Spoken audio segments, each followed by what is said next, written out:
Bem-vindos. É uma satisfação enorme estar aqui recebendo vocês e principalmente no momento excepcional de homenagem que o Fricine faz e tem a honra de fazer ao grande cineasta Vladimir Carvalho. Eu hoje estou aqui não como diretor do Fricine, mas, sobretudo, como um tiete, um admirador imenso do Vladimir, pela obra, pelo trabalho e pela pessoa essencial que ele é para a cultura brasileira, para o cinema brasileiro. Eu vim aqui para apresentar o Vladimir e ao público que ama o cinema,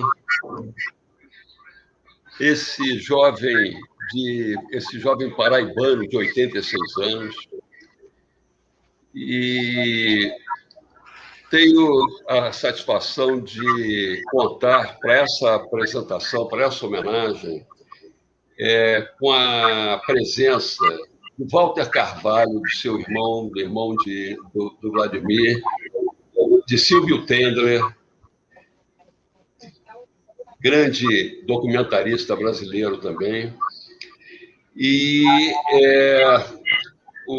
nós convidamos também para participar desse momento, dessa apresentação, o Márcio Andrade, que está fazendo há algum tempo um documentário sobre Vladimir e Walter Carvalho, sobre a obra do Vladimir e como peça fundamental o seu relacionamento com Walter Carvalho, grande fotógrafo, grande diretor de cinema também, premiado. Enfim, vocês viram a minha emoção aqui diante dessa live, a falta de palavras, mas o convite ao Márcio deu-se assim, porque como ele há 4 anos, já há algum tempo, vem fazendo um documentário sobre a vida do Vladimir, ele estará aqui fazendo esse link, essa ligação entre o Vladimir, o Walter e o Silvio Tendler, que foi professor do Márcio também. Então, eu passo a palavra agora para o Márcio Andrade, para que ele, então, dê continuidade. Antes disso, eu gostaria de convidá-los para assistirem o teaser desse filme, quer dizer, o trailer desse filme que o Márcio está fazendo, porque é já uma introdução do tom que predominará aqui nessa nossa conversa. Eu teria muito a falar sobre o Vladimir, sobre a obra dele, sobre a característica principal, que é ele como nordestino, acima de tudo, é o que há de mais forte nele, essa expressão do nordestino, do amor à terra. E na sua obra a gente vê que predomina a terra, o homem e a cidade. E para dar complemento a essa homenagem que estamos fazendo esse ano, que, aliás, é uma homenagem que há muitos anos o Fricine sentia vontade de fazer, mas as agendas não coincidiam e finalmente nós conseguimos que isso acontecesse e pedimos ao Vladimir que nos indicasse que filmes ele gostaria que fossem apresentados durante o festival. E ele foi muito objetivo e muito claro, dizendo que ele queria que fossem apresentados 2 filmes, porque a obra dele é muito ampla, é muito vasta,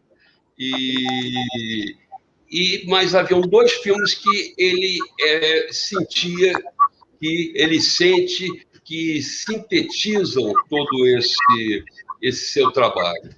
Os 2 filmes são, um é Cícero Dias, compadre de Picasso.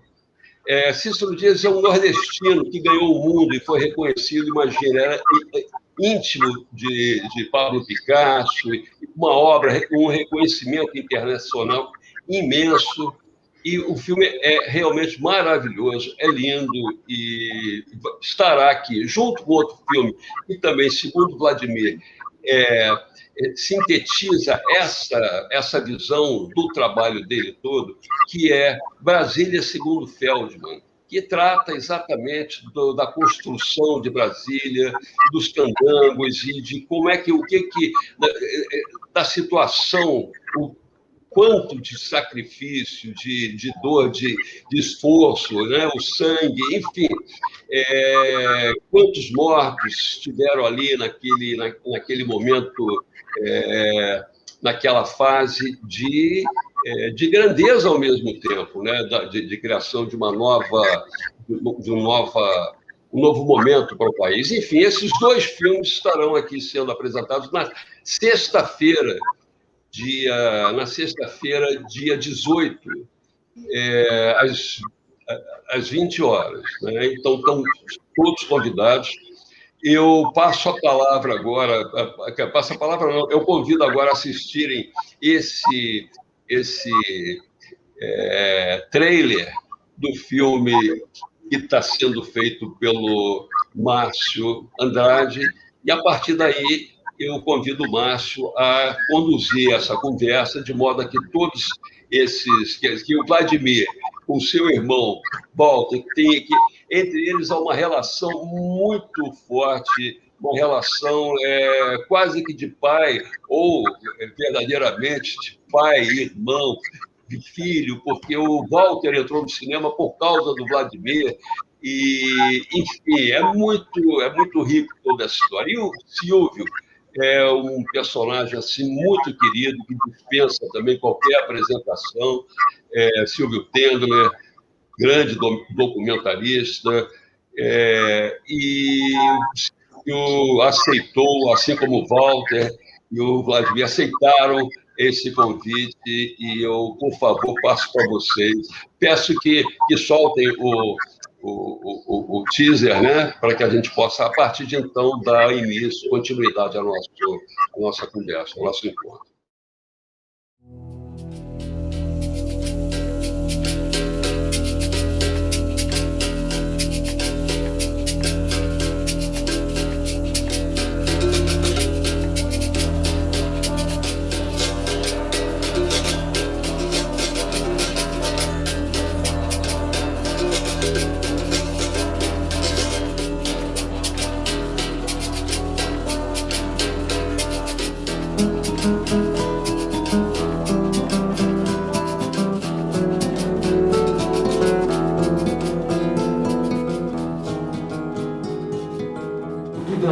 Ser feito como um documentário, entendeu? Como se nada tivesse acontecendo e aí que está acontecendo mesmo. Sempre o mais importante não é o que está na câmera, é o que está na frente. É a emoção do ator, é o depoimento do documentário. É um momento que a coisa vira outra.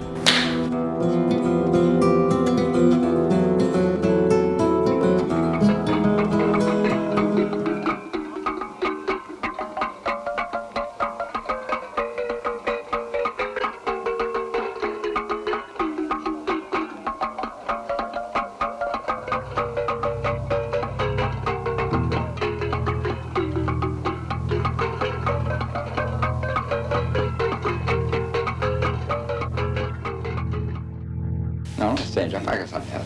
Vai.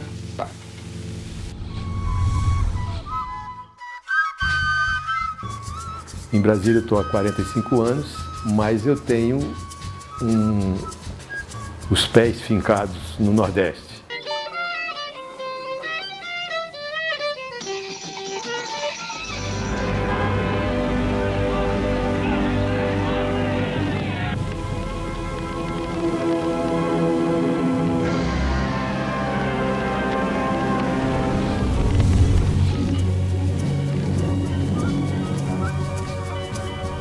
Quando faço um filme, eu não costumo mostrar o filme para as pessoas antes de pronto.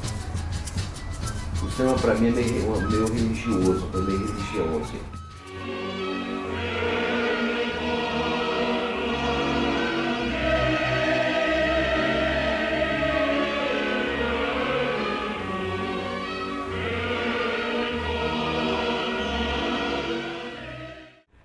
tenho isso. Agora, uma pessoa mostra o Vladimir. Ele disse que eu apliquei o vírus, sei lá, essa coisa do cinema. O Vlad me tornou um cara dependente. E de dependente eu virei uma pessoa sem cura, né? É rápido.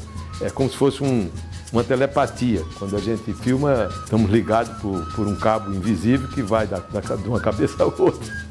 Até isso ele foi uma pessoa muito decisiva e influente na minha vida. Quando eu penso, eu acho que ele já está fazendo, entendeu?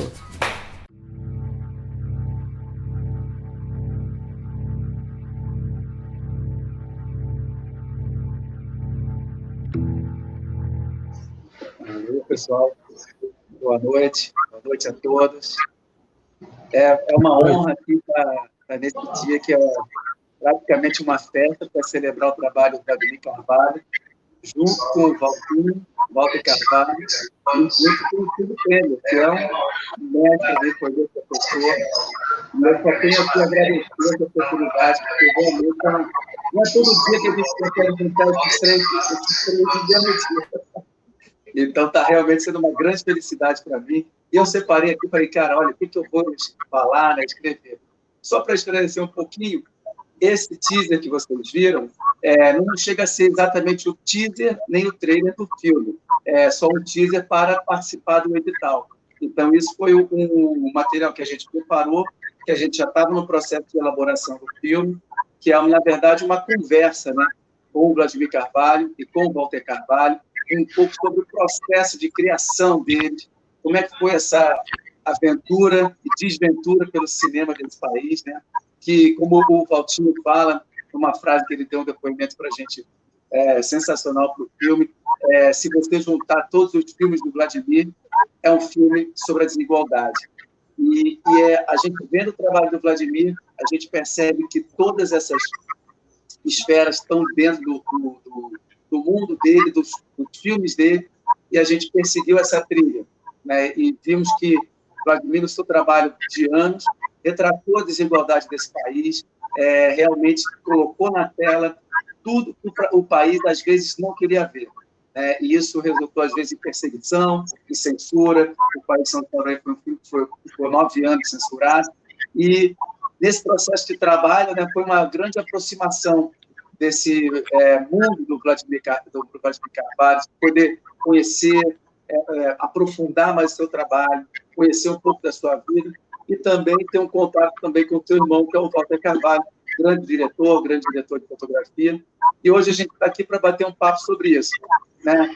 E, assim, nas palavras do Glauber Rocha, o Vladimir Carvalho era o nosso Roselino do sertão, né? Então, assim, os filmes de epopeia, como O País São Saruê, Os Conterrâneos Velhos de Guerra, buscam mostrar mesmo essa realidade crua e verdadeira que acontece dentro do Brasil, né? Primeiro no Nordeste, depois, no caso do Conterrâneos, no Planalto Central, na construção de Brasília e tal. Nessa primeira fase do Vladimir, isso é muito marcante, né? Depois, eu acho que ele tem um momento assim, de voltar às suas memórias, não só de infância, mas memórias pessoais, em filmes belíssimos, que é o Engenho de Zé Lins, né, que é do Zé Lins do Rego, e também o Cícero Dias, o Compadre de Picasso, feito em parceria com um grande fotógrafo também, que é o Jacques Chewich, grande Jaquito, que também a gente teve contato nesse processo de fazer o filme. E, para mim, é uma grande felicidade estar aqui com esses três monstros sagrados. Se o Pedro está sem palavras, imagina eu. Então, assim, separando um pouquinho de coisas que eu separei aqui para definir um pouco o que seria o Vladimir, as palavras da Ana Miranda, que é romancista e cronista, falam melhor do que qualquer definição. Ela escreveu assim: os seres de seus filmes são do mundo, às vezes aparecem ali por acaso, mas se transformam em extensões da sua fé e da sua guerra. Todos os seus documentários têm o mesmo modo entusiasmado, vibrante e lutador. Falam do mundo, mas também falam de si, de quem ele é. O cineasta rigoroso, o militante nordestino, o escultor comovido, o amigo alegre e o homem sentimental. Vladimir Carvalho escolheu o documentário porque se interessa pela realidade, sobretudo a realidade social. Busca a relação do ser humano com a natureza, o mundo exterior e consigo mesmo. Então, é isso, eu só tenho a agradecer. E parabéns, Vladimir. Então, sim, sim. E daí? Eu entendo, para não cortar esse silêncio, eu entendo que em seguida eu teria que, no mínimo, agradecer essa homenagem. Eu estava vendo aqui o Márcio, nas suas carinhosas e contundentes palavras. Eu gostei muito, viu, Márcio? Maravilha. Esse perfil eu vou pedir cópia a você. Você e o Pedro falaram uma coisa engraçada que eu me lembrei do Antônio Noaes. Esse negócio de não encontro as palavras, eu estou emocionado, sabe? Uma vez, num lance desse de homenagem, no Ministério, quando o Antônio Noaes era ministro da Cultura, os funcionários, o pessoal mais chegado a ele, organizaram uma festa de aniversário, se ele soubesse, na socapa, uma coisa escondida. Quando ele chegou para o expediente, que foi entrando, aí o pessoal começou a cantar o parabéns e entrou uma pessoa com um bolo, aquelas coisas que a gente conhece, né? Aquele pessoal, aquele cordão de gente, admiradores, naturalmente, daquele homem extraordinário que foi Antônio Noaes. E ele ficou pasmo, assim, ele não esperava, talvez ele tivesse com a cabeça nos problemas da cultura brasileira, que são muitos, ele não esperava que aquela coisa tivesse vazado, que ele aniversariava naquele dia. Então ele disse, para que todos ouvissem, começou dizendo que eu não tenho palavras. Aí foi uma risada só daquele povo que estava em torno dele, esperando que ele fizesse ali rapidamente o discurso. Mas eu não tenho palavras. Ora, um enciclopédico do calado de Antônio Noaes, né? Um homem senhor de todas as palavras, não sei quantos dicionários, não sei quantas enciclopédias sobre a língua, o homem que mais sabe, o homem que mais sabia do português arcaico, inclusive, sabia tudo. Eu não tenho palavras. Então o pessoal riu. Então, eu também não tenho palavras. Eu fico aqui, eu meio que me sufoca, às vezes, essa coisa. Quando eu estou numa situação tal como essa, eu não encontro palavras e fico meio encabulado, naturalmente, né? E aí Vladimir, então aproveita aqui o momento que seu neto está aí, ó. O seu neto está querendo te dar um abraço aí, ó. É o Lula. Lula? Oi, cara, tudo bem? Mais emoção no pedaço. Lindo, maravilha, uma barba maravilhosa, maravilha. Lula Carvalho é da estirpe, é da dinastia dos Carvalho, coitado, para sofrer no cinema.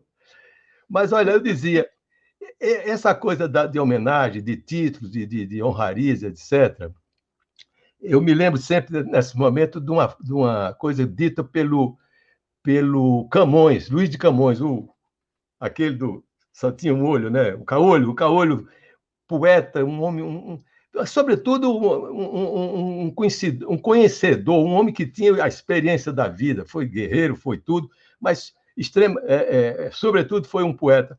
E ele dizia, esse negócio de título, melhor é não tê-los do que possuí-los sem merecê-los. Eu acho isso extraordinário, reduz tudo. A coisa melhor do mundo é você ficar na sua e esperar. Agora, então, o Cascudo, o Câmara Cascudo, o senhor também de toda dicionários da cultura brasileira, quem mais sabia de folclore e da cultura brasileira mais profunda, daquele Brasil talvez o mais do que profundo, né, que estava à sua mão lá no Rio Grande do Norte. E ele dizia, quando prestava homenagem a ele, essas coisas, é mentirinha, mas eu gosto. É que eu gosto, eu me rendo a minha própria vaidade, que é a de todo mundo, não encontro um homem que não seja. Vaidade das vaidades, tudo é vaidade. Acho que está até na Bíblia isso, vaidade das vaidades. Então, eu me sinto felicíssimo e sinto muito mais à vontade porque eu estou entre os amigos queridos, não tem ninguém estranho. Para mim, o pessoal da técnica, o que seria do cinema se não fosse a técnica? E convivendo, agora quase que semanalmente eu tenho um compromisso de encontrar com o Silvio Tênis, além de amá-lo como todo mundo, como toda a comunidade do cinema brasileiro o ama, né? E o Silvio eu conheci para meu gáudio pessoal, para um privilégio, eu fico contando isso. Eu me lembro do Silvio, talvez ele tivesse o quê? hoje tem 71 anos, né, que devia ser invertido, devia ser 7 em vez de 7 e 1, quando ele tinha apenas 18. E tal como está aí, é só tirar esse disfarce, digamos assim, e mostrar a cara que é a mesma coisa. Esse cabelo branco é pinta de preto, fica igual. É o menino que eu encontrei na Cinemateca do MAN, no Rio de Janeiro, já fustigando o Cosme atrás de imagens, que ele sonhava em encontrar imagens incríveis do João Cândido, o negro, o marinheiro maravilhoso que fez a revolta da Chibata, e que encontrou, e que o Silvio queria, assim, por fim da força, encontrá-lo. Ele sonhava com isso. Ó. Com 18 anos, o sujeito só pensa grande, e ele pensou grande, porque o homem tinha feito uma verdadeira revolução na Marinha. Na Marinha, o Silvio, que ano é aquilo que aconteceu, João Cândido? Eu estou num voo cego aqui, porque a minha imagem congelou, mas eu vou continuar. Eu estou no programa de rádio aqui. Rádio com perguntas e respostas. Mas vamos lá, foi em 1910. João Cândido foi em 1910. E eu vou continuar aqui, Silvio, sem cortar você. Aí o Cosme ficava numa situação... ele entregava as latas todas, ele ficava... Foi nessa azáfama, digamos assim, nessa luta que eu encontrei esse garoto e a gente ficou, mas foi amor à primeira vista, assim, que dura até hoje, né? Já nos divorciamos várias vezes, já voltamos ao nosso pessoal. Só fazendo... Mas, olha, eu estou felicíssimo de estar aqui, como já disse, no meio desses amigos todos, né? O Pedro eu conheci, o Pedro foi repartido comigo, a amizade de muitos anos do Silvio, que eu conheci na casa, na Caliban, não é? Conversando com o Silvio, e o Silvio me apresentou ele, e a gente foi saímos da Caliban ali pelo Catete, e ele foi até em casa, e continuou, ele ia para não sei se ele ia para Copacabana, para o Flamengo, a gente foi conversando e resultou que ficamos amigos de infância. O Pedro é como se eu conhecesse desde menino, entendeu? Então, e depois o seguinte, deixa por fim, porque, na verdade, o homenageado aqui é o mais novo, é o cara que mais merece essa homenagem. É Walter Carvalho, está aqui junto, não é, comigo, solidário como sempre, quase como, embora tenha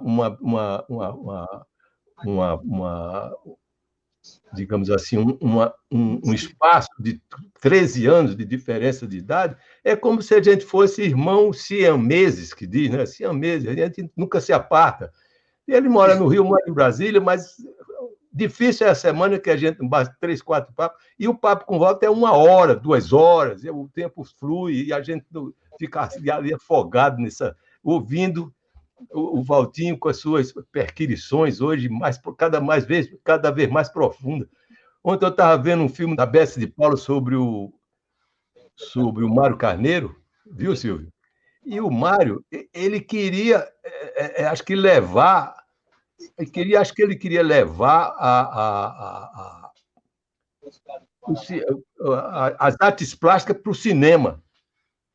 Todo aquele começo dele, ele era xilógrafo, era pintor, era desenhista, e o pai botava lenha nessa história dele, nessa busca dele, né? E ele entrou no cinema, e o cinema dele cada vez mais se parecia com o Arraial do Cabo, que fica face a face com Aruanda, que são os filmes considerados fundadores ou reformuladores do documentário brasileiro. Aruanda, de Lino Duarte Noronha, e o Arraial do Cabo, que é uma parceria do Mário Carneiro com Sarraceni. E ele fala o tempo todo, metade do filme da Betsy é o Mário falando desse background pessoal dele, né, das artes plásticas e tal. Eu vejo o Valtinho hoje, porque o Valtinho é cambiante.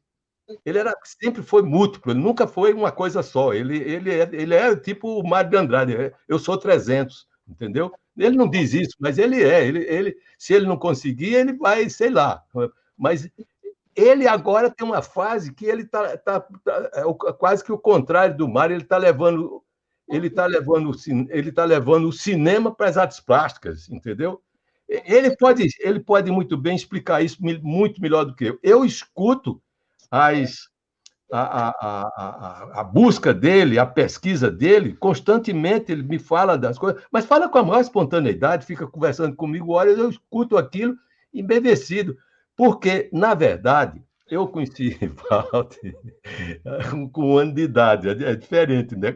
Não é eu conheci na esquina, nem conheci nos bancos escolares, eu conheci o camarada no berço, um jeito que já nasceu lourinho, quer dizer, hoje não, hoje está encanecido aí, igual a mim. Mas era um lourinho, assim, assim no berço. Eu via, depois a minha mãe, depois enviuvou do meu pai, e eu meio que assumi. Quando eu tinha, por exemplo, para ilustrar isso melhor, quando eu tinha 23 anos, o Walter só tinha 10, entendeu? Era um menino, né? E minha mãe, viúva, muito preocupada com ele, eu estou pulando, talvez, algum ponto que eu me referia, essa coisa da transação dele hoje com as artes plásticas, com a escultura, ele é um estudioso da linguagem, seja qual for, a linguagem de um modo geral. Mas já nasceu fadado, porque o meu pai, quando ele tinha pouco mais de 1 ano, o meu pai vaticinou. Meu pai, porque nós somos 3, sou eu, ele e uma irmã, Vilma, que é uma senhora de 79 anos hoje, né? Mas meu pai nitidamente identificou em Walter um outro tipo de coisa ali que é o seguinte, né? O meu pai dava o metro, né? A escala. Para mim ou para minha irmã, isso é um teste que ele naturalmente fazia. Meu pai era muito curioso, muito sagaz, inclusive. E eu abri o metro escancarando, quer dizer, quebrando talvez a escala, né? E ele dizia que tinha feito esse teste com o Walter e ele foi fino. Fez uma leitura fina do objeto, quer dizer, o cara só tinha pouco mais de 1 ano, entendeu? Eu não sei se o velho estava só protegendo ele ou se isso era verdade. O fato é que meu pai traçou isso, vaticinou. Esse daí, ele, dos 3, é o que vai ter mais habilidade, provavelmente, e não deu outro. Eu sou atolemado, a Vilma não tanto, mas também ela não está no ramo mais assim, vamos dizer assim, sôfrego, que é o cinema, né? Mas Walter é esse tipo incrível. De certa forma, eu não me surpreendi com a vertiginosa carreira que esse jovem fez, esse jovem de 70 anos, né, Walter? 70 anos, né? De maneira que, logo, eu tirei uma casquinha nele, porque o meu primeiro filme de longa-metragem, não. Já no meu primeiro filme de longa-metragem, O País de Sansaré, ele já estava em campo, ele já estava fotografando, fazendo still, fazendo assistência de câmera para Manuel Clemente, que é o fotógrafo do filme, né?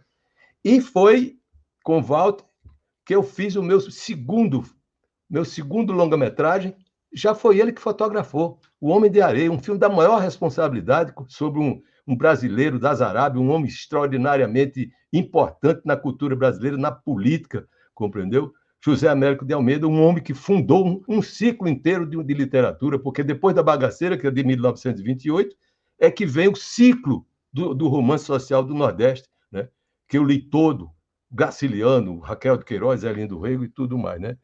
Então, eu estou fechando aqui o ciclo das pessoas que estão aqui conosco, né? Fora a técnica e tal.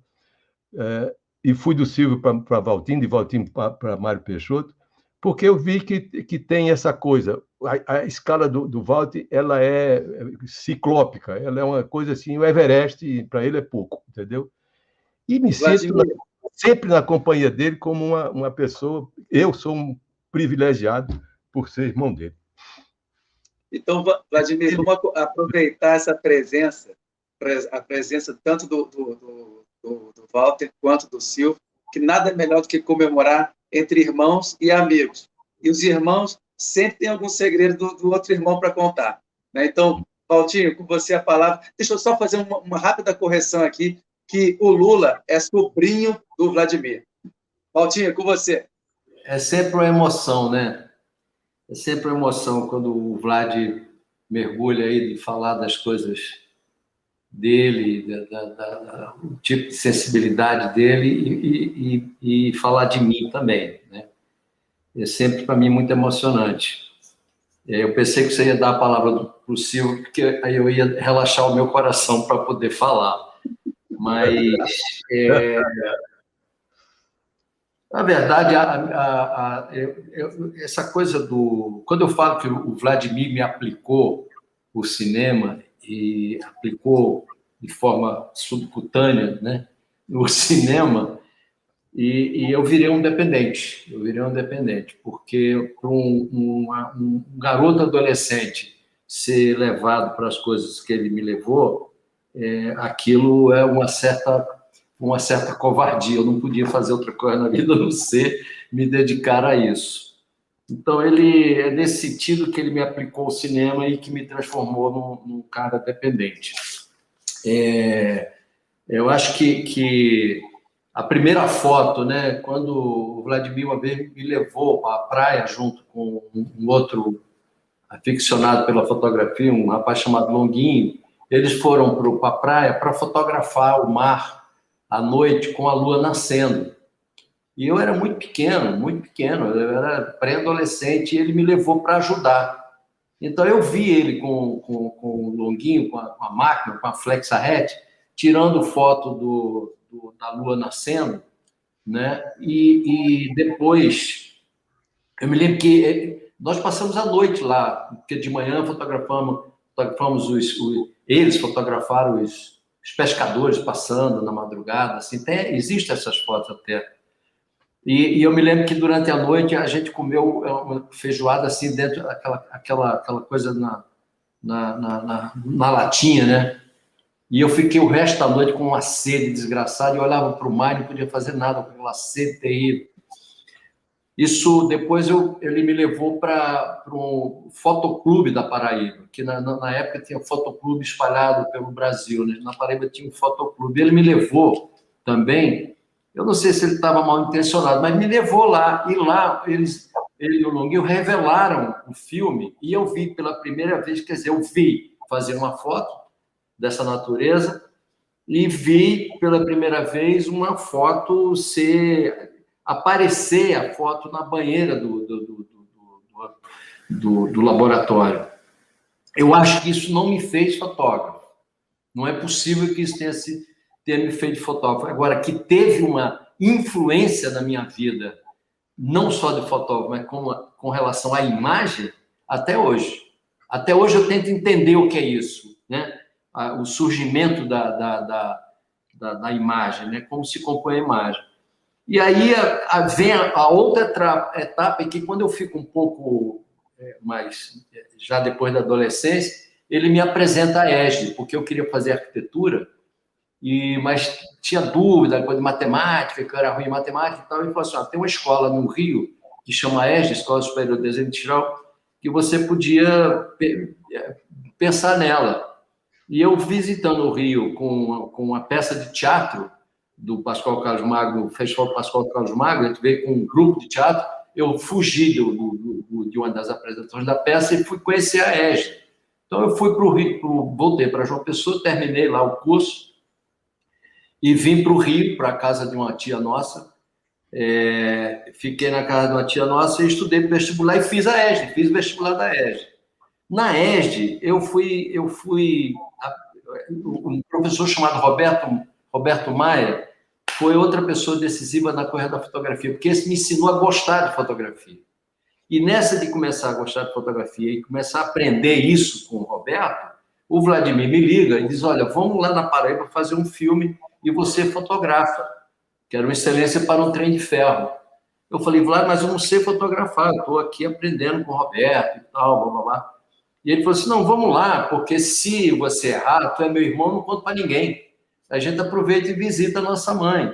E se errar, eu não conto para ninguém, então fica tudo certo. E assim eu fui com o fotômetro do Roberto Maia e um fotômetro do Zé Carlos Avelar, que o Vladimir me apresentou, o Zé Carlos Avelar, e o Zé Carlos Avelar me deu umas dicas do filme, que era hectacrome naquela época. A pior coisa do mundo era fotografar com hectacrome, que a latitude é muito curta.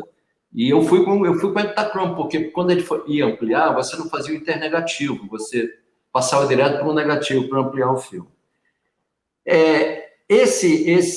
Aí depois seguiram os convites de fazer filme com o Vladimir. Então, mas o que marca no Vladimir para mim, na verdade, essa coisa de ir para o sertão com ele, é que quando eu fui com ele para o sertão, na Paraíba, Pernambuco, Rio Grande do Norte e tal, filmando o País de São Saguê, sobretudo na Paraíba, eu vi o Vlad trabalhando, subindo e descendo aquela terra árida com o fotógrafo, e eu atrás ajudando, levando a bateria, essas coisas, e me veio uma imagem, isso veio depois, não foi naquela época, depois me veio uma imagem assim, que tem uma coisa que se fala no Nordeste, né?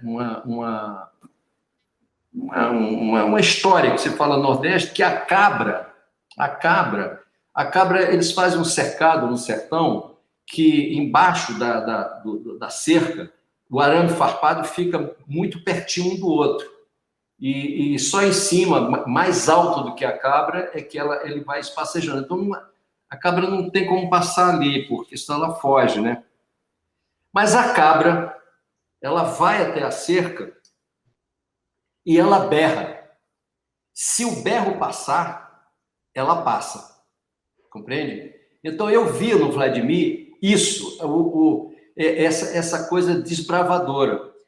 Eu juntei depois isso na minha cabeça, essa metáfora da cabra com a metáfora que acho que é uma história persa. Acho não, é uma história persa que o filho vira para o pai e diz que quer conhecer uma floresta, né? E o pai leva o filho, viaja dias para mostrar a floresta para ele. Quando chega lá na floresta, o menino olha para a floresta e diz assim, mas tem muita árvore, eu não consigo ver a floresta, tem muita árvore. Com o Vlad, eu aprendi a ver muitos filmes.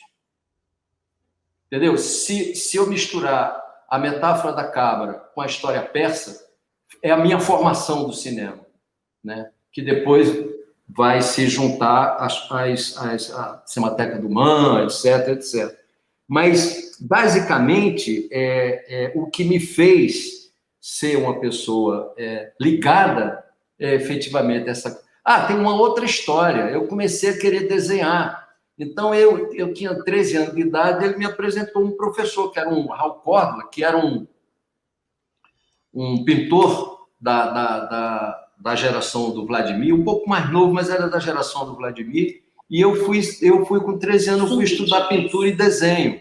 E para você ter uma ideia, eu até hoje estudo desenho, intercalado desenho e pintura. Eu tenho um professor que eu estudo desenho e pintura até hoje, quer dizer, eu nunca... E não desenho e pinto, não para mostrar, mas para não ensandecer, porque a minha relação com a imagem ela é muito profunda, de trabalhar, de sempre compreender a questão da imagem. Então, é nesse sentido que eu fui parar onde eu estou, né? Porque fui aplicado pelo meu irmão, né? E agora, e mais curioso ainda, é que esse veneno passou, essa substância passou para o meu filho mais velho, que é o Lula, e passou para o filho mais novo ainda, que é o Lucas, que está trabalhando também com isso. Não com fotografia, mas com direção, está trabalhando como assistente de direção. Então, é um vírus perigoso, né? É um vírus que penetra. Ele entra nas gerações, né? Ele entra nas gerações. Então, eu sou muito grato. Eu estava poupando, eu ia falar pouco, porque para não me estender, mas tem uma outra coisa muito importante, é que o Vladimir me deu um livro, uma vez de presente, que era o Le Ballon Rouge, que é o balão vermelho. O livro é um livro que tem... ele não é fotografia do filme, ele é os frames do filme. E você consegue contar a história do filme, olhando página por página do livro, você consegue compreender a história do balão vermelho, do Lamorisse. né? O Le Ballon Rouge. Depois que eu assisti o filme, quando eu fui entender o meu fascínio por aquele filme. É um filme que não tem palavra. O código verbal inexiste. O que existe é o processo imagético falando. Não há nada de informação verbal no filme. Então, talvez isso tenha... Isso sim, isso começou a influenciar a minha maneira de pensar o cinema, a minha maneira de pensar a fotografia do cinema, a minha maneira de pensar a fotografia como base para tudo. E isso é tão forte na minha vida que, no momento, eu estou revisando uma outra coisa que eu comecei há 20 anos atrás, que é trabalhar com platina. Minha próxima exposição é uma exposição com platina, já não é mais com fotografia. Tem fotografia, mas a minha próxima exposição é uma exposição feita com platina. Eu estou trabalhando, eu estou pintando com platina. Agora, tem uma foto aqui que eu acho que ela é bem reveladora disso, né? Não sei se dá para... Você vê que eu era um garoto, né? Eu era bem garoto mesmo. Eu já estava na ESG nessa viagem. Foi uma das viagens para o sertão. País de São Saruê. O país de São Saruê. Então, eu costumo dizer, às vezes eu estou fazendo alguma palestra, participando de alguma palestra, enfim, de algum seminário, que quando tem muito jovem na plateia, eu sempre pergunto: o pai de vocês sabe que vocês estão aqui? Porque eu não quero ser responsável por nenhum de vocês, porque é um perigo. Você pode dizer uma coisa ali, cinema. E o pior é que eu, de vez em quando, eu encontro alguém público nessas palestras, então eu encontro com alguém que diz assim: olha, eu virei fotógrafo porque eu vi você falando isso, aquilo. Olha o perigo que você comete, né, quando fala.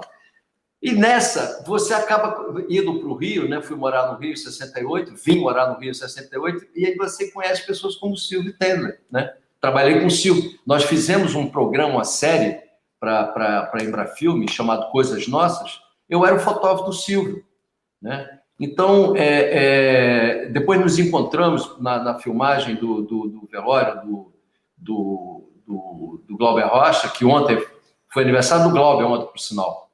E fui encontrar pessoas como Avelar, como o Silvio Tendler, como o Geraldo Sarno, tudo através do Vladimir. Na verdade, foi tudo através dele. Eu não fiz nada. Ele só me botou na estrada. É isso. É uma emoção muito grande falar do meu irmão. Que bom. Eu vi esse depoimento, a gente realmente fica contagiado pelo vírus do bem, que é o vírus do cinema que vocês fizeram, que realmente influenciou uma geração de cineastas e gente que trabalha com cinema e tal. E uma dessas pessoas que estava, com certeza, ao lado era o Silvio Tendler. E o Silvio tem uma história ótima que a gente, né, eu estava estudando, começando a estudar cinema e tal, o Silvio foi meu professor, e tinha que ver tanto os filmes do Silvio quanto os filmes do Vladimir. Você fala: olha, senão você não entende o que é esse país, não é não? Então, agora com vocês, Silvio Tendler. Bom, boa noite a todos e todas.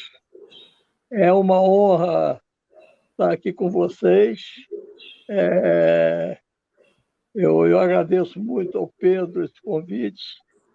Estar ao lado do Vladimir, do Valtinho, é uma honra. Reencontrar esse querido Márcio Andrade, foi um dos meus grandes alunos e amigos na faculdade.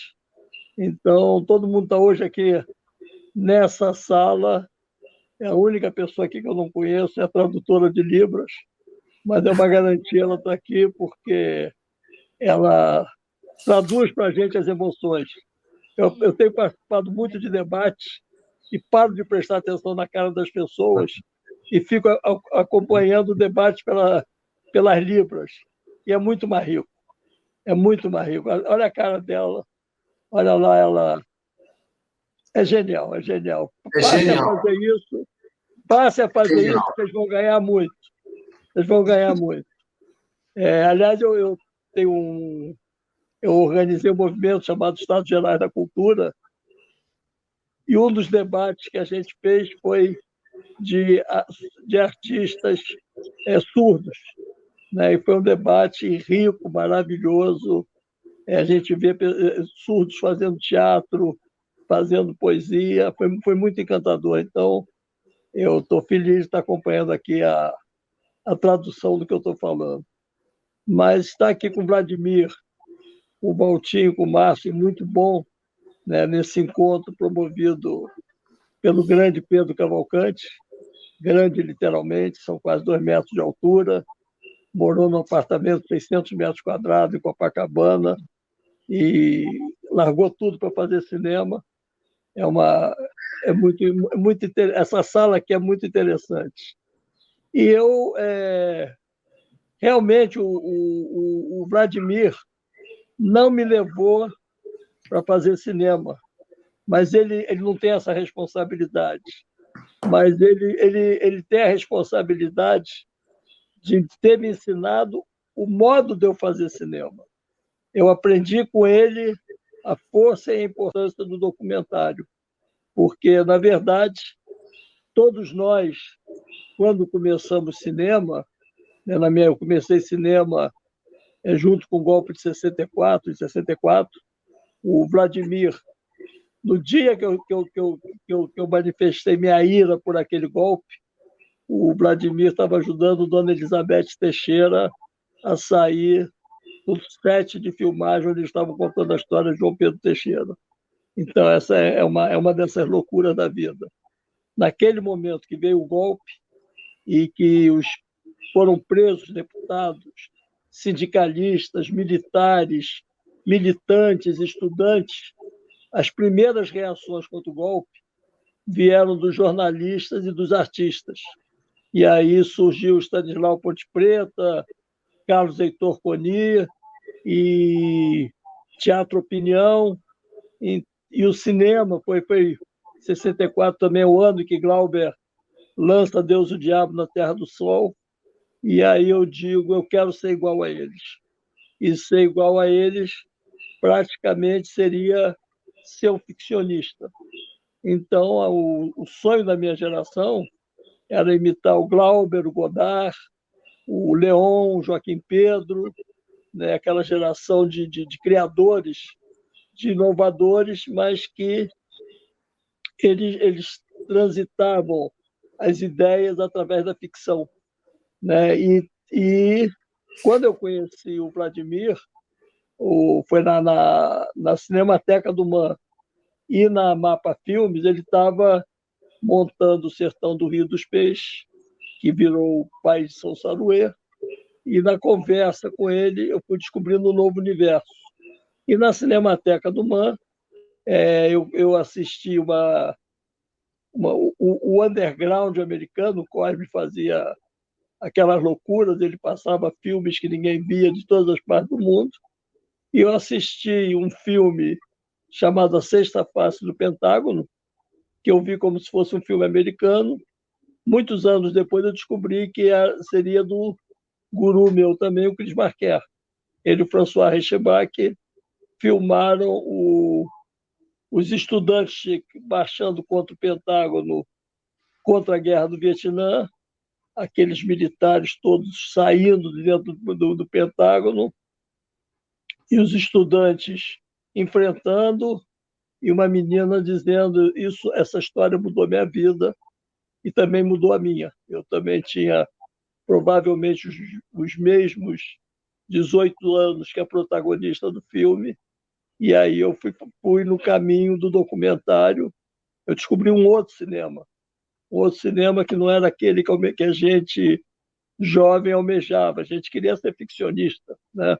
E a gente, com Vladimir, na Cinemateca do MAN, eu descobri a força e a importância do documentário na construção de ideias, né? Então, é muito prazeroso, e com Vladimir eu acompanho a vida até hoje. Valtinho, a gente fazia coisas nossas, a gente circulava pela cidade numa Kombi, eram umas 4 ou 5 pessoas, era eu, Valtinho, Avelar, acho que o Tininho também, e eu me lembro de uma filmagem que a gente fez num cemitério de automóveis. A gente levou o Avelar para fazer a cabeça de um programa num depósito de automóveis que era um cemitério, era uma imagem monstruosa do lixo industrial, e a gente já teve essa sacada em 76, 77. Fizemos isso, depois com o Valtinho a gente fez junto o enterro do Glauber, nós ficamos 24 horas filmando, eu, Valtinho, Fernando Duarte, Cristiano Maciel no som, e aí a gente fez o que seria uma homenagem ao Glauber, estilo o filme dele sobre o dia, mas o filme teve problemas, eu fui num caminho diferente. O Glauber sempre mais peitudo, encarou uma briga com a família, eu fui mais tranquilo, deixei decantar, o tempo passar e consegui liberar o filme em 2001, 20 anos depois da morte do Glauber, e o filme ficou pronto em 2004. O Valtinho foi lá na Moviola ver comigo o material, e aí eu já tinha que fazer uma montagem para uma outra geração, um filme que seria uma ode, uma poesia para os amigos do Glauber, os espectadores, a geração do Glauber já estava bem mais velha, num rastilho de pólvora nós perdemos muita gente ali naquele momento, os anos 80 foram um momento difícil no Brasil também, e na mesma época morreu Leon Hirschman, morreu Joaquim Pedro de Andrade, então eu fui fazer o filme já para a geração do Márcio, que não sabia nada de Glauber. Então, e o filme passou no Festival de Brasília em 2004, e foi impressionante que no dia seguinte à projeção do filme, os videoclubes, naquela época não existia fita cassete, os filmes do Glauber se esgotaram. Todo mundo queria conhecer a obra do Glauber. Então, funcionou. E aí foi legal, e estar aqui essa noite com vocês, para mim, é muito rica. É muito rica, e eu também queria observar não as semelhanças, mas as diferenças dos irmãos Carvalho, porque também são muitas, são complementares, mas o Vladimir é o mestre dos mestres do documentário, né? Ele é o cara que é o maior documentarista brasileiro, sem dúvida. Ele é o João Cabral de Melo Neto do cinema. Outro dia eu falei isso, com medo de levar uma repreensão da filha do João Cabral, e ela me deu razão. Ela disse, é isso mesmo, eu também acho. Então eu fico super feliz, porque para mim, Vladimir, a secura a faca do Vladimir na ilha de edição é preciosa. Os filmes dele são preciosos.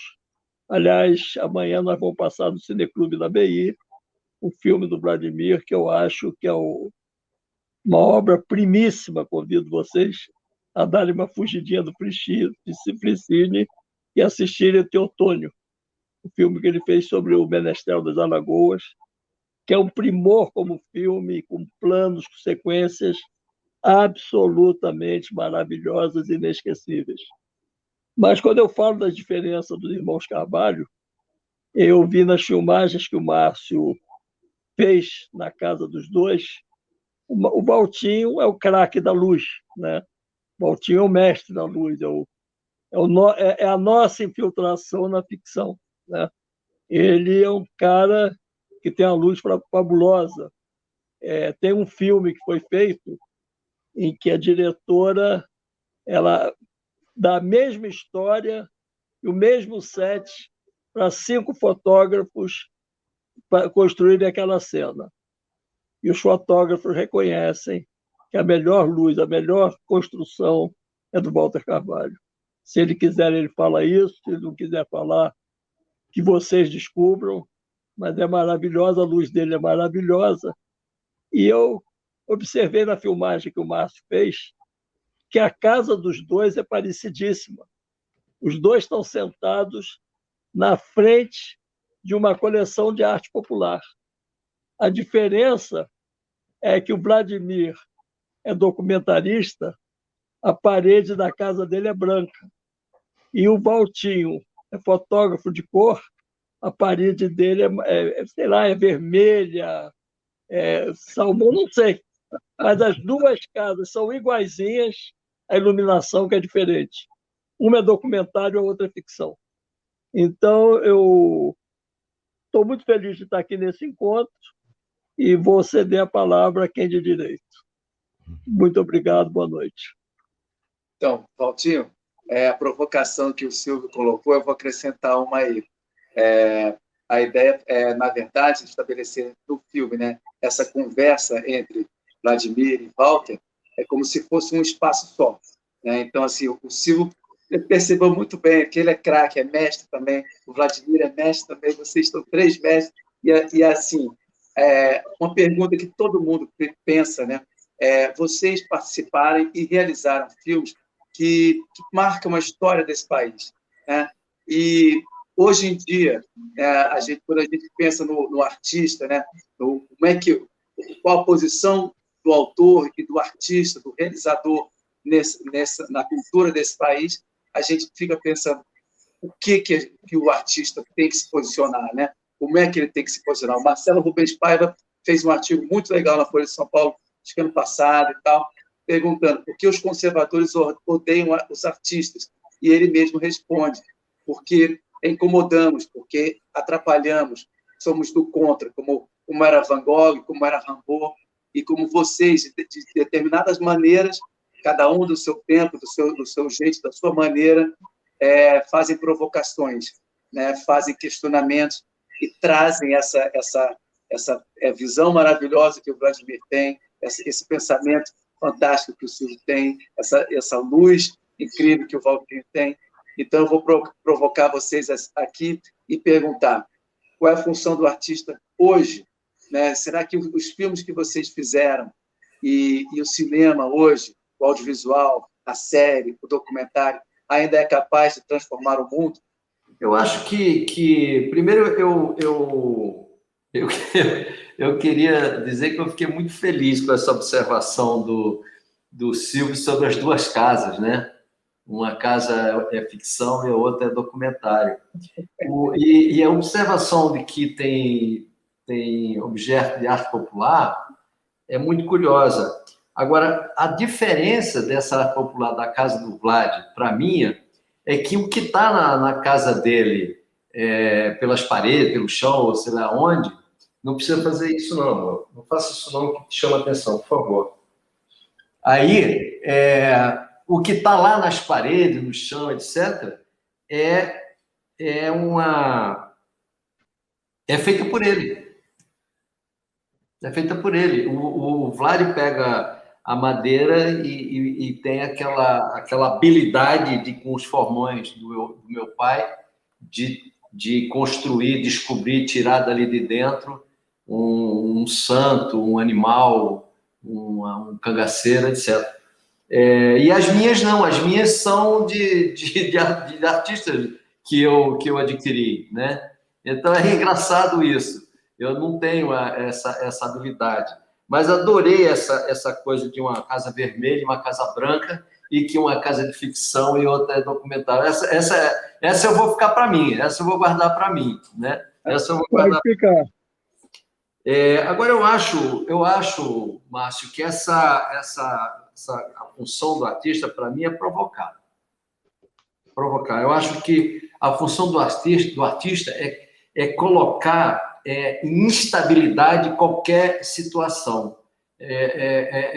Aonde houver ordem, aqui tem um artista para contrariar. Então, eu acho que a função do artista é desintegrar, desmanchar, desconstruir qualquer coisa que esteja na ordem. Eu acho que a função é essa. Eu acho que isso vem de outro para cá. São vários exemplos que a gente pode pensar, né? Eu acho que o artista tem que colocar a sua obra em constante estado de alerta. constante estado de alerta. Por exemplo, o momento que nós estamos vivendo agora, qual é a alerta? Alerta é derrubar esse governo, né? Alerta é essa. Você não pode, você tem que acordar pensando nisso. Agora, você pode escrever um poema, você pode fazer uma fotografia, você pode fazer um filme, você pode escrever um artigo, mas a função do artista é desconstruir a ordem. Eu acho esse debate muito rico, como a homenagem ao mestre Vladimir, ele vai ficar com a palavra final. O Valtinho falou, eu falo, aí depois ele faz a média e dá a opinião soberana dele. Eu acho que a arte ela tem uma função política, sim. Eu acho que a arte, eu concordo com o Valtinho, que a arte ela deve desconstruir. É uma das possibilidades que a arte tem, mas eu acho que a arte também tem a função de alertar. E nesses tempos sombrios que nós estamos vivendo, que é bom que se diga que não começou com a pandemia, ela começou em 2018, dentro do processo eleitoral, e o governo que foi eleito, ele entrou para destruir toda a superestrutura ideológica, cultural, artística e científica que nós temos. Então, ele interviu em toda a produção cultural, ele cortou a verba para as universidades, para a saúde, para a ciência, porque ele tem uma intenção delineada de asfixiar, de garrotear a criação. E nós estamos sendo garroteados há 2 anos antes, a gente começou a ser garroteado em 2018, a pandemia chegou em 2020, piorou a situação, porque terminou com os espetáculos públicos, eles já estavam declinando, as pessoas, eu me lembro que o teatro já estava fazendo vaquinha para montar peças, e as pessoas já estavam se virando, e agora, com o fechamento dos espaços públicos, aí a coisa ficou mais grave ainda, as pessoas estão filmando dentro de casa, mas sem recursos, os artistas de rua estão literalmente passando fome porque eles não podem ir para as ruas ganhar o ganha-pão deles, então eles estão conseguindo alguns patrocínios se apresentar por live, e esse governo tenebroso resolveu que artista de estado ou município que praticar a política de social das pessoas, de isolamento, não podem se utilizar dos mecanismos fiscais. Então, é para matar mesmo. E aí eu acho que o nosso papel como artistas é criar e denunciar. É não baixar a cabeça e denunciar. Eu tenho a minha obra toda construída em cima de denúncias, né, e propostas de alternativas. Em plena ditadura militar, em pleno AI-5, eu fiz os anos JK para mostrar que um dia no Brasil teve democracia e desenvolvimento. Depois eu fiz Jango, fiz Marighella, fiz Milton Santos, fiz um filme sobre os agrotóxicos, o veneno está na mesa. Então, eu acho que a minha função no cinema é política. E eu acho que cinema é isso também. Então, agora o velho querido Vladimir fala. Ô, Silvio, eu acho o seguinte, eu comungo exatamente com o que vocês dois levantaram inicialmente, e como peça-chave, como peça maior dessa nossa conversa aqui, que é a mobilização. A nossa mobilização, que eu digo, é que, nesse momento, como o Walter iniciou falando, e você corroborou exatamente com as mesmas expressões, praticamente, né, nós temos uma pauta preferencial, prioritária, que é a derrubada desse governo, antes de mais nada, porque o panorama está cada vez mais convocador desse estado de espírito que se dispersa em várias camadas, em vários setores da sociedade, compreendeu? E a nossa tarefa, principalmente nós que fazemos o documentário, que tem essa relação mais, digamos assim, de compromisso mais direto, possivelmente, estou falando com relação à ficção. Nós, do documentário, temos essa obrigação de nos mobilizar e irmos atrás dessa possibilidade de fazer com que tenhamos uma ligação ou que o nosso discurso, a nossa preocupação chegue às massas e chegue a uma convocação total da nacionalidade brasileira. Isso é um sonho, porque a gente está sem, como o Silvio muito, muito bem disse, né? Nós estamos numa crise. O homem, vamos dizer assim, o artista da rua, ele está passando fome, não é? Os hospitais são superlotados. Agora à tarde, até agora eu estou sob a emoção, sob o impacto que foi a entrevista dessa senhora, Ludmila Ajar, que recusou terminantemente essa possibilidade de ser ministra da Saúde, porque não concorda, porque discorda ipsiliter de toda a pauta do Bolsonaro. Então, isso é mobilizante. Essa senhora disse a palavra final. Eu não sei o que a gente espera nesse país que não tire esse sujeito da presidência da República, sei lá, seja através do impeachment, seja através de uma mobilização mundial, porque ele hoje se tornou um criminoso de guerra, posso dizer. Ele pode enfrentar um tribunal internacional pelo mal que ele fez a esse país e por tudo que ele está fazendo à sociedade, à comunidade mundial. Entendeu? Agora, baixando um pouco a voz e o raciocínio aqui, eu acho que o cinema, todo ele, seja ficção, ou seja documentário, ou seja o que for, não é? Ele tem uma ligação muito profunda com a realidade, antes de mais nada, né? Ele não está de graça no mundo. Nós não vivemos em Marte nem em Júpiter. Nós moramos no planeta Terra com inúmeros problemas. O planeta Terra nunca foi tão conturbado, nunca foi tão turbulenta a condição humana nesse momento, com essa epidemia, que é uma coisa universal, né? Agora, no fundo, respondendo à pergunta original, se o Márcio fez uma espécie de provocação, se a arte transforma o mundo. A arte não transforma, mas ela convoca, de certa forma, ela motiva, ela traz uma clareza enorme diante de um quadro que você, às vezes, não entende. O quadro geral de qualquer coisa, em qualquer momento, em qualquer história de qualquer país. Não é?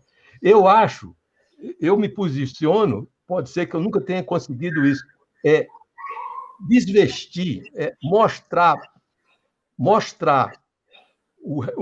a aparência, mostrar a realidade em sua possibilidade de ser transparente, que não é. A gente olha para a infraestrutura do Nordeste, são decorridos 70 anos que eu tomei conhecimento a primeira vez dessa situação do Nordeste. Depois veio o movimento das Ligas Camponesas, onde eu embarquei. E o que subjaz, que é a infraestrutura econômica financeira, ela mal foi tocada.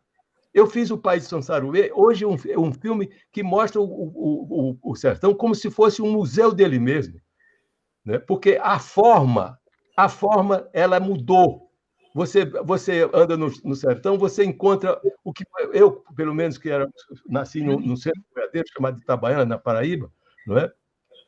Eu me lembro dos vaqueiros na casa do meu avô, que era um artesão do couro, um exímio artesão do couro, fazendo essas roupas para os vaqueiros, as celas e tudo, verdadeiras obras-primas que ele fazia, não é? E ali eu via essa figura, esse centauro, Eu gosto muito dessa figura, o vaqueiro como um centauro, aquele cara que é, ao mesmo tempo, homem e é cavalo, e cavalga a campina, e que vai aos campos arrebanhando a boiada, como se diz, né? Isso já foi, essa forma já foi. Hoje você encontra no sertão vaqueiros aboiando, vaqueiros tangendo gado de bicicleta, de motocicleta, com um gorrinho de pala detestável, aquela coisa inventada do polo. Parece que ele vai jogar polo americano, futebol americano, sei lá o quê, como é que chama aquilo, né? Então, o meu filme hoje, O País de São Saruê, que ficou na censura durante 9 anos, proibido, ele pode ser visto hoje como um sertão que não existe mais, se for por aí. Agora, a infraestrutura, o que está por trás disso, a posse da terra, o latifúndio, isso está subjaz e adormecido, ele não foi tocado. As ligas camponesas não conseguiram, o movimento dos sem terra também não estão conseguindo, compreendeu? E a gente precisa de transformação. O cinema, ele é motivador, ele pode apresentar isso, tentando mostrar isso de forma transparente. Quando eu faço um filme, eu procuro reafirmar ou descobrir o que está por trás daquela situação. Então, ver através das aparências, mas ir fundo. E é difícil isso. Agora, a linguagem, o cinema, a arte, a imagem, especialmente, como o Walter sempre fica fazendo a apologia da imagem da transformação da própria linguagem do cinema, isso é o que vai fazer com que a gente chegue a uma conclusão perante esse enigma, esse desafio que é a realidade, né? Então, o cinema está. Agora, quem transforma, de fato, viu, Márcio, no meu entender, o setor transformador da realidade social, política, econômica, é a política, não as artes. As artes é uma motivação sublime, porque é poética, porque é transfiguradora da realidade, a fim de mostrar tal como era. Não era à toa que o Marx era apaixonado por Balzac, que era um reacionário, mas ele pintava a sociedade de tal forma contundente, que ele talvez ele não soubesse o que ele estava desvestindo ali. Camadas sobre camadas da realidade histórica, econômica e tudo. Machado de Assis, né, que foi tido, em certa hora, como um snob, um cara que estava... Machado de Assis é o reflexo, é tudo. O melhor do Machado de Assis é o momento exatamente em que ele desveste aquele vamos dizer assim, os últimos ecos do império, do reinado de Portugal e dos imperadores Pedro I e Pedro II, não é? Descrevendo o âmago, o íntimo dessa sociedade através de seus personagens. Ele está falando e, na verdade, se você for olhar, é algo de transformador a literatura de Machado de Assis, como nenhum outro escritor brasileiro conseguiu. Entendeu? Eu acho que a arte é isso. Agora, quem transforma é a política. É por isso que a gente volta a dizer, a gente precisa tomar posição, compreendeu? Nós vimos com uma pauta os gêneros, essa coisa da identitária. Agora, é urgente que a gente se volte para esse momento do Brasil, com todas as forças. Não é só os cineastas, não é só os artistas, não é só os poetas e trovadores, digamos assim. É toda a comunidade brasileira deve se lançar nesse caminho para finalmente a gente se ver livre dessa praga, né? Talvez uma das piores, pior do que as pragas do Egito. Eu acho isso. Então, e aqui a gente, retomando um pouco a questão da arte, da linguagem e tal, que o Valtinho também tinha colocado antes, não posso deixar de registrar aqui, como diz o Jean-Claude Bernardet, às vezes os filmes de homenagem, né, eles não tocam em determinados assuntos, mas a gente tenta sempre fazer algumas provocações nessas homenagens, né? E antes desse filme que eu estou fazendo, que é uma conversa, né, entre o Vladimir e o Walter Carvalho, que a ideia partiu mesmo dessa admiração pelo Vladimir, da admiração pelo trabalho do Walter, das linguagens, né, esse desafio de sempre criar uma outra linguagem. Você vê que os filmes eles têm uma postura diferente, mas eles perseguem uma expansão da linguagem, né? E o Walter fez isso várias vezes, tanto na fotografia quanto na direção, mas alguns filmes de homenagem também foram feitos para o Vladimir. Um filme da Dácia Ibiapina, que eu quero registrar aqui, que é Conterrâneo Velho de Guerra, que foi uma homenagem ao Vladimir pouco depois ali dos 70 anos, né, e tal. E o próprio Walter fez um filme, Retratos Brasileiros, homenageando o trabalho do Vladimir, que juntou muita gente boa. Tem depoimento do Zé Carlos Avelar, que foi um crítico e um jornalista fabuloso, né, importantíssimo na história do cinema desse país. E esses dois filmes vão nessa linhagem de tecer homenagem ao trabalho do Vladimir, que é importantíssimo, né? E eu deixo aberto aqui. Valtinho, acho que seria bom você dar uma palavra também dessa provocação que a gente faz aqui. Eu depois da fala do Silvio e do Vladimir, eu tenderia a mais do que concordar, e fica muito claro, né, que tanto o Vladimir como o Silvio, eles fazem um cinema porque eles acreditam que na capacidade modificadora do cinema. Eles acreditam que o cinema pode modificar a realidade, pode não mudar, mas pode modificar a realidade. Eu acho que o Ferreira Goulart disse uma frase que hoje é repetida muitas vezes, mas que resume muito bem essa questão da arte, né? Que a arte existe porque a vida não basta, né? Acho que o Goulart ele matou a pau quando ele disse isso, né? Ele matou a pau e mostrou a cobra, né? Então, eu acho isso. Eu acho que a arte existe porque a vida não basta. E o Silvio e o Vladimir acreditam na força modificadora do cinema. Isso é muito bonito. Isso passou para mim, passou para os mais jovens, passou para os alunos deles e tal. Essa crença na possibilidade de que um plano possa significar mais do que uma imagem bidimensional projetada. Eu queria só acrescentar mais uma coisinha aqui, com relação... Porque algumas vezes eu vamos dizer assim, cometi filmes de caráter político, não é? Mas isso tudo era uma resposta a um background cultural que vem lá de trás, não é? Eu fui ganho para o cinema vindo da literatura, porque por via do meu pai, que era um leitor muito assim viciado, um fanático pela literatura, que leu tudo. Eu li os livros que meu pai nos deixou, eu li todos. E tinha esse traço da política. Eu fui, de certa forma, induzido a seguir uma linha muito semelhante à dele. Agora, no caso do Silvio, o Silvio foi muito mais, digamos assim, percussiente. Ele desceu às profundezas. A chamada contradição, não é? A contradição brasileira.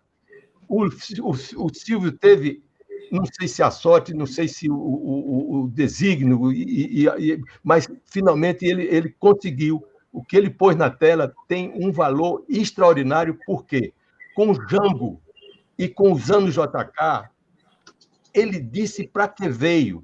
Ele fez muitos outros filmes. Deu já? Ele fez muitos outros filmes, mas o Silvio é esse traço, digamos assim, que tangencia essa ânsia de transformação. Poucos no mundo conseguiram ter juntado em termos de uma obra completa, uma obra que... O Silvio só tem 71 anos de idade, E ele tem esse volume enorme. Se você fizer uma revisão da obra do Silvio e projetar todo o conjunto, você tem um retrato do Brasil através desse viés, desse cinete da política. Ele foi o mais feliz para mim, no meu entender, ele foi o mais feliz de todos. Alguém pode ter feito um filme extraordinário? Ele fez vários. Aliás, é o tema dele. No fundo, o Silvio é um político que se expressa no cinema. Como seria também um poeta, porque ele é um extraordinário cineasta. Então, isso é necessário. É um homem que tem que ser preservado. É uma obra que tem que ser perpetuada para as novas gerações sempre. Sempre, porque ele é um retrato do Brasil. Entendeu? O Jango, o filme sobre o Josué de Castro, compreendeu? E o filme do Glauber é uma coisa que não tem outro filme igual àquele. Sobre o Glauber eu não conheço. O Labirinto é o maior filme que já se fez sobre o Glauber Rocha. Pode parecer outras coisas. Outro dia vi um filme feito por um rapaz que pegou em cima desse filme, claro, o programa chamava-se Glauber Rocha, claro, em cima daquele claro que o Glauber fez lá atrás. Mas é um filme de rememoração dos amigos que o Glauber pelo mundo afora, especialmente os italianos e tudo mais. Um filme de uma poética interessantíssima, mas contundente, ferino, certas estruturas. Não se iguala ao conjunto da obra de Silvio Tênis. Vindo de mestre Vladimir Carvalho, eu só tenho a dizer que Josué de Castro, um dia ele ganhou um prêmio da Academia Brasileira de Letras. E aí ele foi lá receber o prêmio e ele, no discurso dele, ele falou: eu mereci esse prêmio. Aí o presidente da academia falou para ele: mas, doutor Josué, os outros que lhe antecederam foram mais modestos, disseram que não mereciam o prêmio, o senhor chega e diz que merece o prêmio. Aí eles disseram que não mereciam o prêmio, também é verdade.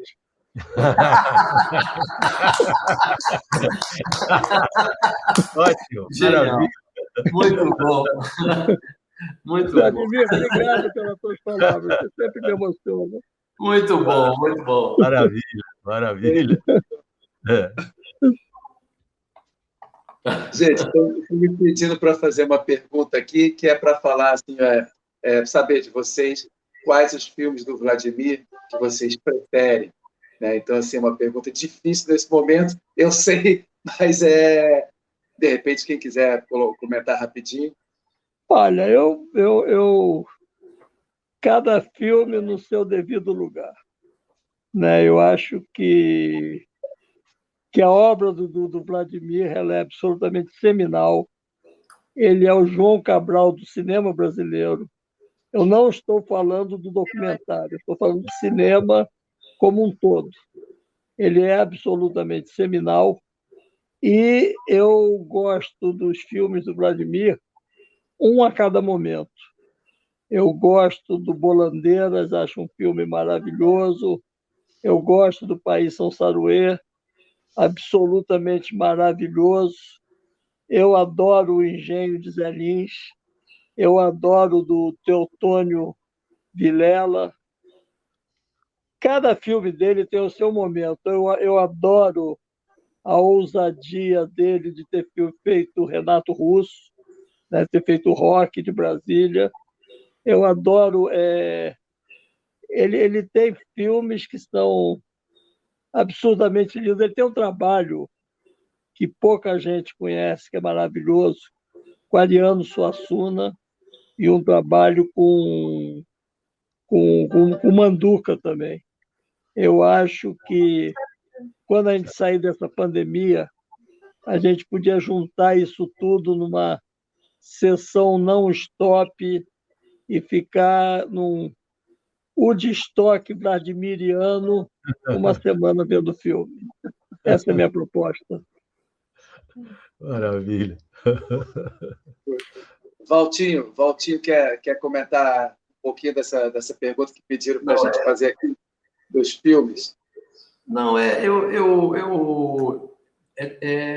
assim, o melhor filme do Vladimir foram os que eu fotografei. Não, eu acho que a sensação que eu tenho é que tanto o cinema do Vladimir como o cinema do Silvio, ele é um... os dois, eles, se você olhar de um certo ponto de vista, eles vão dizendo... É o mesmo discurso que vai se desenvolvendo dentro dos filmes. Se você olhar o Rock Brasília e olhar o Teotônio e olhar o Cícero Dias, é o mesmo filme no sentido de como ele vê a realidade daquilo que ele está tratando. Eu acho que o filme do Cícero, talvez por ter uma identificação com aquela coisa do Cícero, do artista plástico, eu acho que o filme do Cícero e o Rock Brasil, esses dois filmes, eles são, digamos, os mais amadurecidos, se é possível dizer isso, são os mais amadurecidos. Eu me lembro que os dois filmes eu fiquei assistindo sem desconcentrar.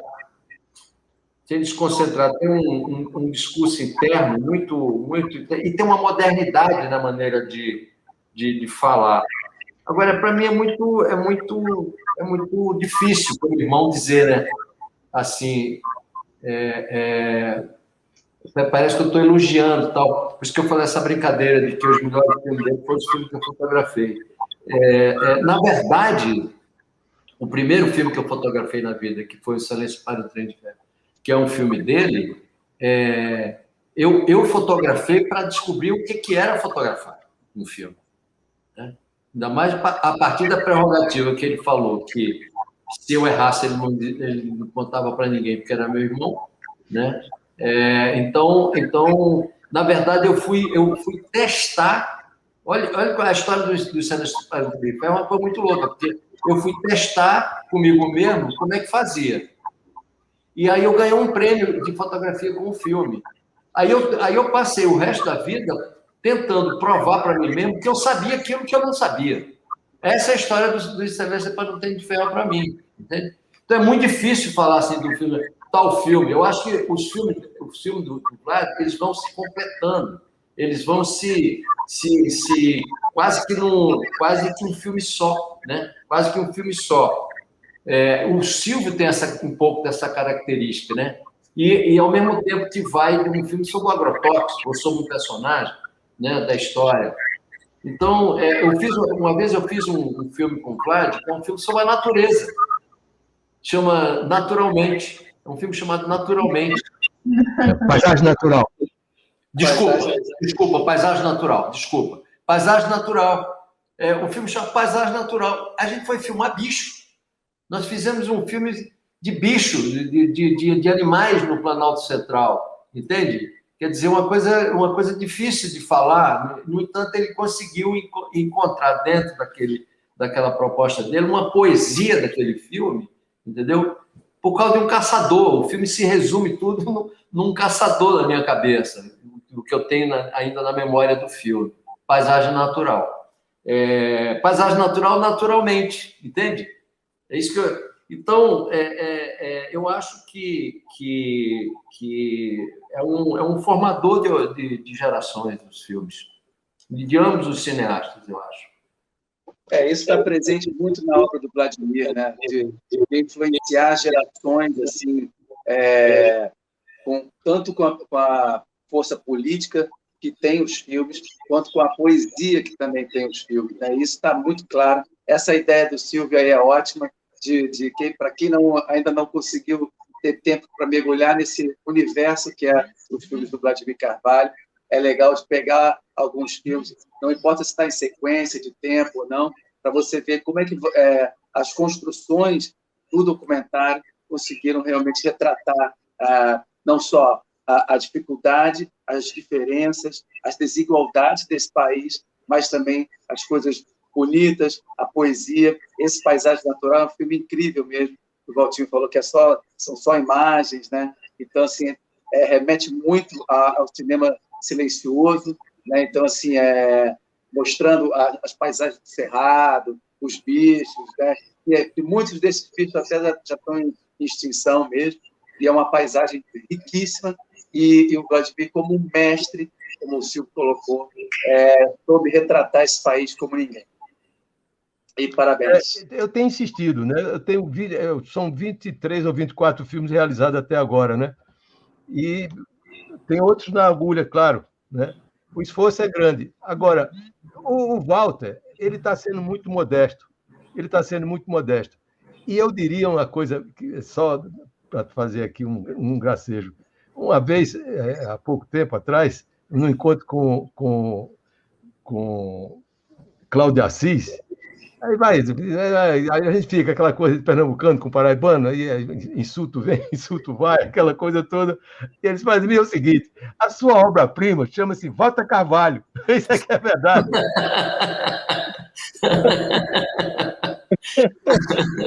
Muito bom, muito bom. Muito bom. É muito bom. Quem conhece o Cláudio como é muito engraçado ouvir isso. É muito Cláudio Assis isso mesmo, realmente. Muito bom. Então, gente, olha, agradeço aqui ao Fecine, agradeço ao convite do Pedro. Para mim foi uma honra estar aqui com Vladimir Carvalho, Walter Carvalho, Silvio Tender, que são mestres na arte que fazem, no cinema que fazem, no pensamento que fazem. E, para mim, é só uma alegria. É um dia que eu nunca vou esquecer, estar ao lado de vocês todos, Pedro também, e a galera toda aqui do Fecine. Obrigado pela força aí e obrigado pelo trabalho de vocês. Foi impressionante poder participar aqui e a gente conversar um pouquinho, né, sobre essas coisas que tanto transformam a vida da gente. E eu só agradeço a vocês. Obrigado. Obrigado a você. Foi uma noite super linda. Adorei estar aqui.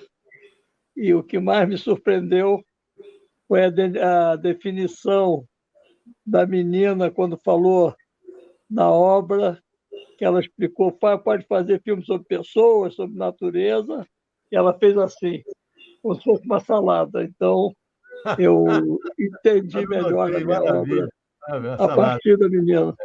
Uma melange. Obrigado, Vladimir, obrigado, Valtinho, obrigado, Pedro, obrigado, Márcio, obrigado, moça. Muito obrigado a todos. De minha parte, eu queria... Parabéns, Vladimir.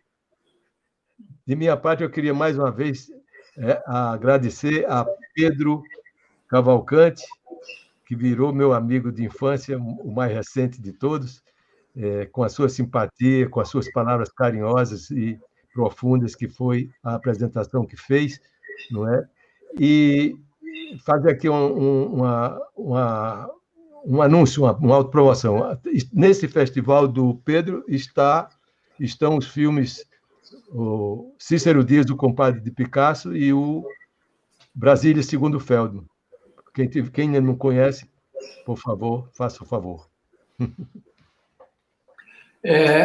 Não, eu queria agradecer, claro, ao Pedro, ao Márcio, que para mim foi uma honra participar aqui, participar de uma noite fraterna, né? Isso é o que a gente pode chamar de uma noite fraterna, né? E fazer uma observação. Você veja o que é um documentarista. Veja o que é um documentarista. O Silvio observou o movimento da mão da menina aqui da tradução numa frase que foi dita quando fez assim. Quer dizer, isso é o documentarista. Quer dizer, como não existe diferença entre ficção e documentário para mim, mas esta observação é uma observação de um documentarista. Porque eu já participei de 200 lives depois dessa coisa, desse momento pandêmico. Eu já participei de 200 lives. Eu nunca vi ninguém comentar sobre a tradução. Só um documentarista poderia ver. Muito bom.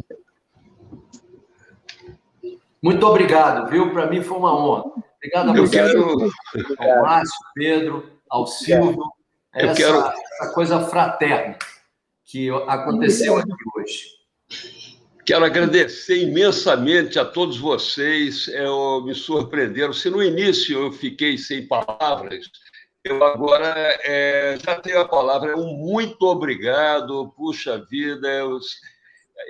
Por mais que eu tivesse certeza que seria uma noite inesquecível e da maior importância, maior relevância para a memória do cinema brasileiro, eu fiquei muito feliz, muito surpreendido, e tenho certeza que todos que participaram e assistiram também ficaram.